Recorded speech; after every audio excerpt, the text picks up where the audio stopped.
All right, you're welcome. You're welcome to today's pharmacology class. This pen is not working.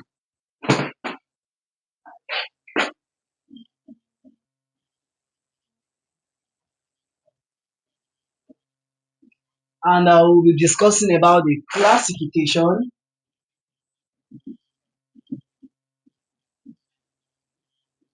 of non-steroidal,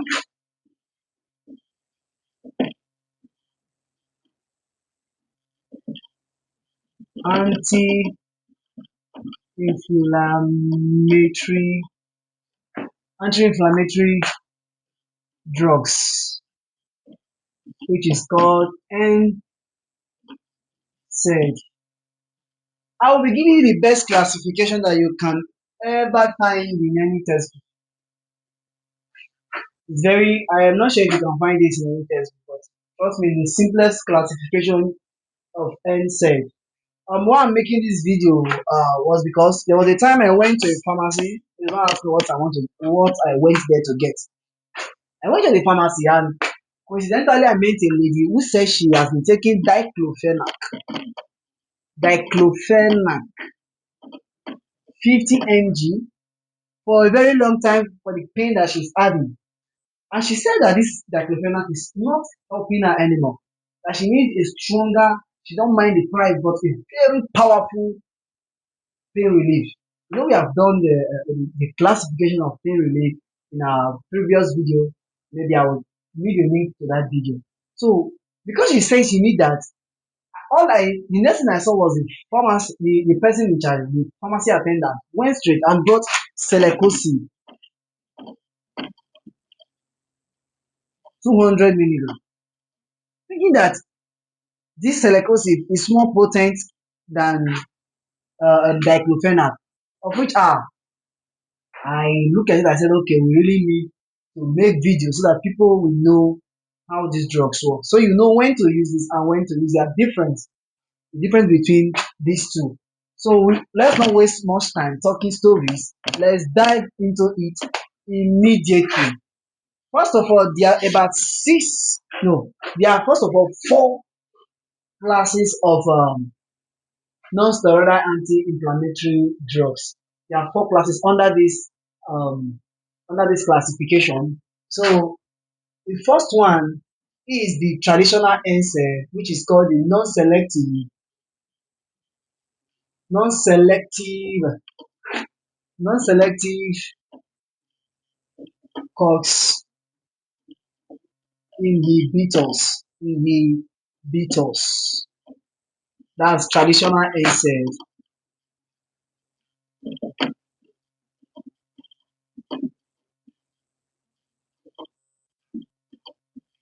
They are called the non-selective COX inhibitors because they can inhibit both COX-1 and COX-2.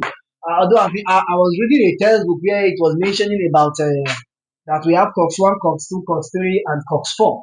But today we are just focusing on COX-1 and COX-2.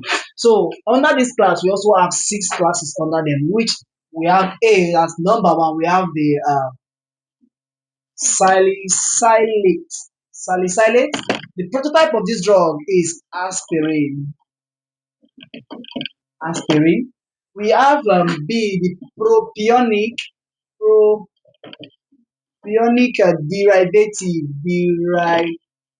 derivatives. Please bear with me. My handwriting might be very, very small so that it can enter this board. The propionic derivatives, we have the what ibuprofen or ibuprofen,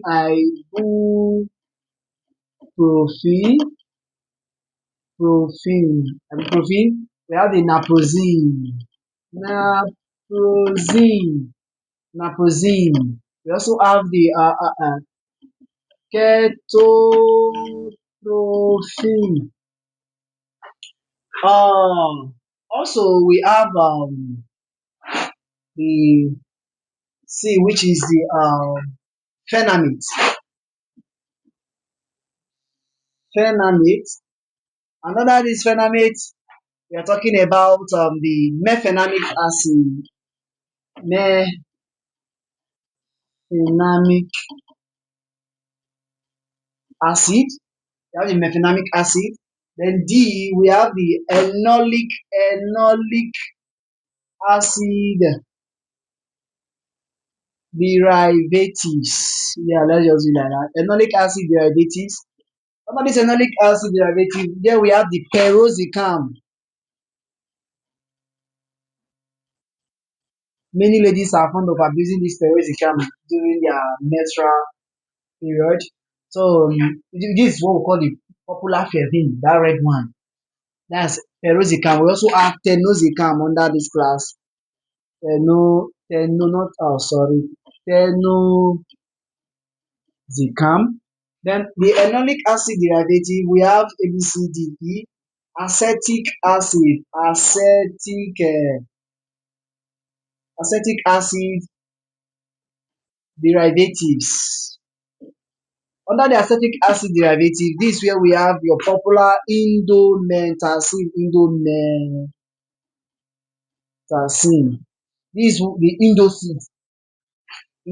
We also have the ketorolac, ketorolac. Please, I believe you can be getting it from my pronunciation. You might not see it clearly, but know it. Lastly, which class should be under here? The parazolone derivatives, which is number F. F. The pyrazolone derivatives. So we have the under this class we have the phenyl. No, this spelling they hard. Phenylbutazone. We also have the oxyphenbutazone. Oxyphenbutazone. Oxyphenbutazone. Then without wasting much time in this, let's go straight to the next class under this class, because these ones I just mentioned are under the non-selective COX inhibitors. That means they are traditional NSAID. They can inhibit both COX-1 and COX-2. That means that their adverse effect or side effect is small compared to the one I will mention, which is number 2, called the preferential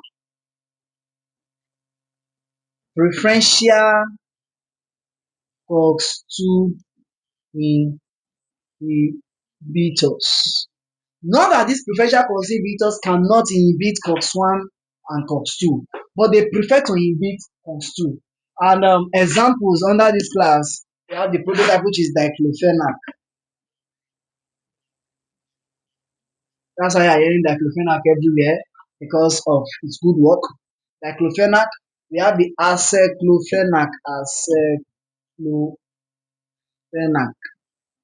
aceclofenac.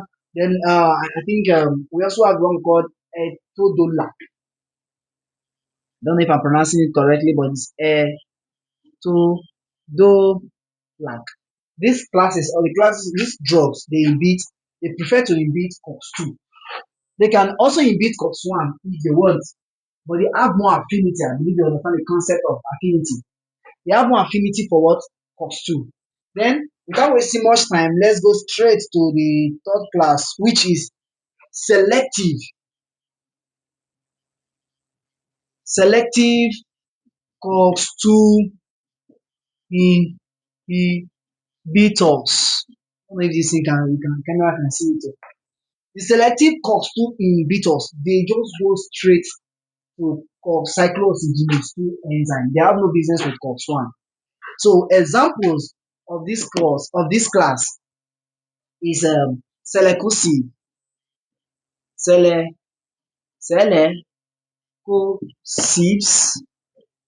uh, toricosibs, I don't know, cosibs, perecosibs, all the cosibs. This class, they inhibit what? They inhibit the cyclooxygenase 2 enzyme. Then the last but not the least, which is the number 4, is analgesic with little or no anti-inflammatory effect. So let me say analgesics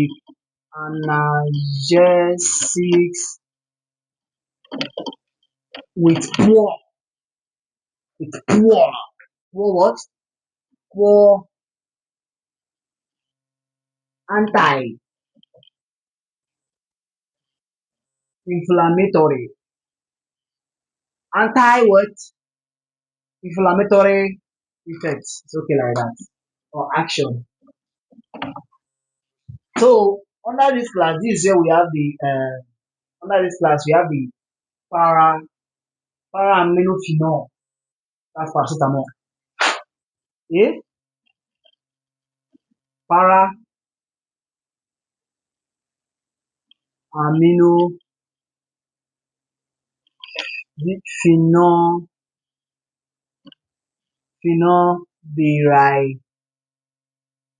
derivatives.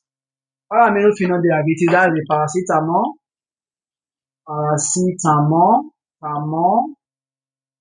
We have the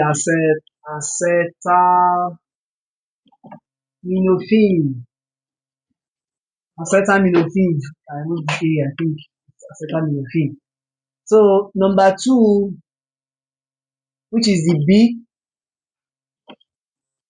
these classes I'm mentioning are other than the analgesics with poor anti-inflammatory effects. So just get it clear. These are the classes where you can actually take and combine with these classes. You don't pick from any of these and combine them together. So the other class that you can put under here is called the pyrazolone pyrazolone derivatives. I know I've mentioned pyrazolone derivatives here before, but these ones they are traditional NSAIDs. So this one, the one I'm about to mention that I'm the pyrazolone derivatives here are the ones that they don't have anti-inflammatory effects. So the typical example is what?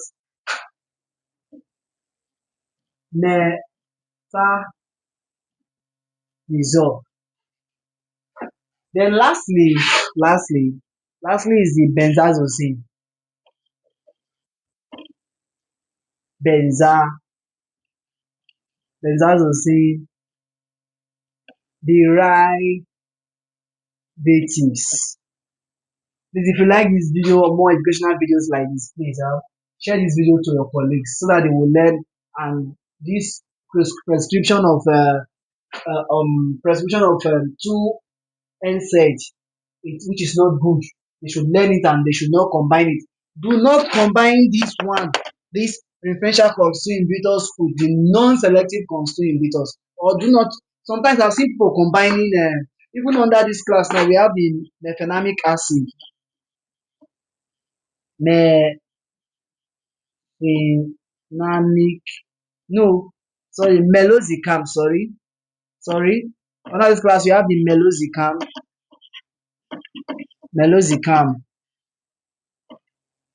yeah. We have the meloxicam, and I've seen someone combining meloxicam and diclofenac, and these two they are both preferential COX-2 inhibitors. It's a very very dangerous combination. Under this class benzodiazepine, we have one we call nefopam. That's the prototype. Nefopam. Nefopam.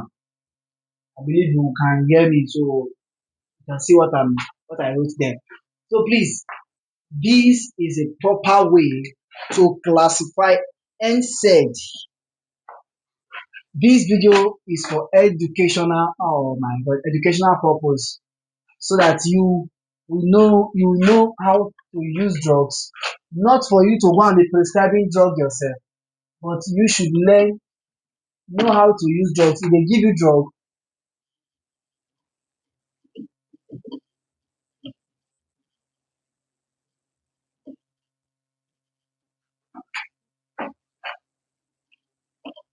so if they give you drug, you know what it's all about there.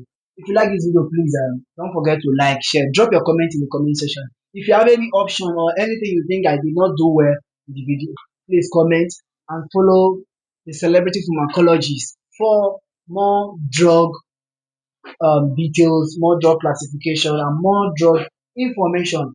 Thank you.